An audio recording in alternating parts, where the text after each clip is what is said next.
All right, everybody. Well, here we are. We are at the end of the road. The Oscars are this Sunday. We're like just a couple days away. So it's time to make my final Oscar predictions of the year.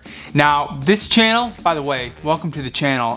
This channel used to be kind of a side channel for my main one. I'm turning it into a film discussion, review, all that kind of stuff channel. It's something that I'm really passionate about, and it's what I kind of spend my time doing anyways, talking about movies, discussing them, analyzing them, doing predictions, all that kind of fun stuff. That's what I love doing, so I decided I'm gonna make a channel and talk about some of that stuff. So that's what this is, and I'm gonna do some Oscar predictions.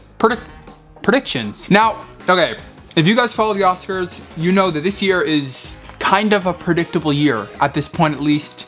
We kind of know what's gonna happen, we kind of know how the night's gonna go, but I'm gonna share my predictions anyways, and we're gonna see at the end of the day if it really is as easy and predictable as it seems it's gonna be going into it. Right off the bat, we're gonna start with Best Picture. Now, Best Picture is probably the most predictable and obvious Best Picture race in years. It's Nomadland. If you're not predicting Nomadland, good luck to you. It's literally won everything. It's won Globe, Critics' Choice, BAFTA, PGA. No one is betting against Nomadland. If Nomadland doesn't win, I don't even know who would be next. Right now, I'm saying Promising Young Woman just because of the wave it was riding, the hype it was getting. A lot of people are very passionate about that movie. And it has Screenplay going for it, which we'll get to. But honestly, I don't even know. Like, maybe Trial looked good a while ago. It got SAG, but it's Nomadland. What can I say? All right, next, director. Also, the even seemingly more predictable than picture, Chloe Zhao for director. This is happening, we know it's happening. She won literally everything. Globes, BAFTA, the DGA, she won Critics' Choice. She's won every single precursor imaginable. She's winning this award, deservingly so. It's Chloe Zhao. Next in line, Fincher, Fennell, it doesn't even matter. It's Zhao. Okay, so this category, actress, is very crazy and very fun. This is not a predictable category. Unlike the other ones, this is crazy. Everybody has won something. Andra Day, she won Globes. Frances McDormand just won BAFTA. Carey Mulligan won Critics' Choice. Viola Davis just won SAG. Like, it's literally splitting all over the place. The only one who doesn't really have a chance is Vanessa Kirby, but everybody else has something going for them. You could argue any one of those four for winning, so it's really tough. I'm gonna go Carey Mulligan. She's had a lot of support. A lot of people are going for her. It's really between her and Viola Davis though. It's a toss-up. I could change my opinion at the last second. Viola Davis winning SAGs was pretty big, but overall it's just Promising Young Woman has a lot more support behind it, the movie itself. Ma Rainey wasn't even nominated for picture, and you just see a lot more talk about that. So even though Carey Mulligan is interesting because she's a much smaller performance than Viola Davis. Viola Davis is much more transformative performance, which would usually be more likely. I just think the hype around her and around Promising Young Woman will ultimately let her win, but it's a toss-up. I don't know. I'm just gonna go Carey Mulligan for now. Best Actor. So this one was like really predictable for a long time until the BAFTAs kind of mixed it up. I still think it's gonna be Chadwick Boseman. Anthony Hopkins obviously just won the BAFTAs, and that's a pretty big deal. That is a big correlation with who wins at the Oscars usually, but I don't know. I don't see them not going for Chadwick Boseman. I don't see them missing out on that opportunity. I don't see them passing that up. I think he has a lot of support behind him, but I would not be absolutely shocked if it's Hopkins, which is not something I could have said a couple weeks ago. By the way, Anthony Hopkins in The Father is incredible, and he is, in my opinion, the best performance of the year and completely deserving, and I'm glad he got some recognition at the BAFTAs. Okay, so supporting actress. Now this one was a bit unpredictable for a while, and I wasn't completely sure until recently when Yoo Young-jun won the SAG and BAFTAs. So she has very recently elevated amongst all the rest and become a clear front runner. It's looking pretty clear that it's gonna be her right now. The only one who could possibly snub is Maria Bakalova. She's doing surprisingly well. She won the Critics' Choice, so she's got that going for her. Anyone else? Coleman, Close, Amanda Seyfried, I don't think they really have a chance at this point. Supporting actor, like the most obvious actor race of the night, it's Daniel Kaluuya for Judas and the Black Messiah. This is obvious, this is done. He has won everything. People are saying there's gonna be voting splits between him and Lakeith. I do not think that's gonna happen. He has been soaring above everybody else. It is going to be Daniel Kaluuya. Best Original Screenplay. This is an interesting one. For a long time, I was convinced this was gonna be Trial of the Chicago 7. It is a very screenplay movie, right? It's a very written movie. It's Aaron Sorkin. They love Aaron Sorkin. But it's looking like it's gonna be Promising Young Woman at this point. Promising Young Woman won the BAFTAs, the Writers Guild, the Critics' Choice. Trial of Chicago 7 really only has the Globes. So at this point, Promising Young Woman is riding that hype, and I think it's gonna win. Okay, so for adapted screenplay, it's Nomadland or The Father. Those are the two. The Father won BAFTAs, Nomadland's kind of won everything else. It really could be either one. I would really like to see it go to The Father. That would be my pick. It's an incredible screenplay. But just because Nomadland is such a lock for picture and director, and screenplay usually correlates with that, and it's such an unconventional type of screenplay, I do think it's gonna end up going to Nomadland at the end of the day, but I would love to see it go to The Father. Cinematography. Okay, so Nomadland's winning this. Beautiful cinematography. It's won everything. Another one of these categories that is very predictable. You can see a recurring theme here. One thing has been winning everywhere, so if you bet against it, good luck to you, but I don't know what you're doing. I'm very curious because every year there's something that's different. There's one really crazy win that we aren't expecting. I'm curious if that's gonna really happen this year because everything is so set in stone, it feels like. Yeah, the only other competition in cinematography is Mank. I thought it was gonna be Mank for a while, the black and white, but nope, it did win the ASC, but no, it's Nomadland. All right, editing. Editing is a very interesting category that has been changing a lot recently. So I thought it was gonna be Trial for the longest time. But then Sound of Metal kind of came out of nowhere and dominated. Sound of Metal has been dominating. It won quite a few awards. It's been winning quite a few, just won the BAFTA.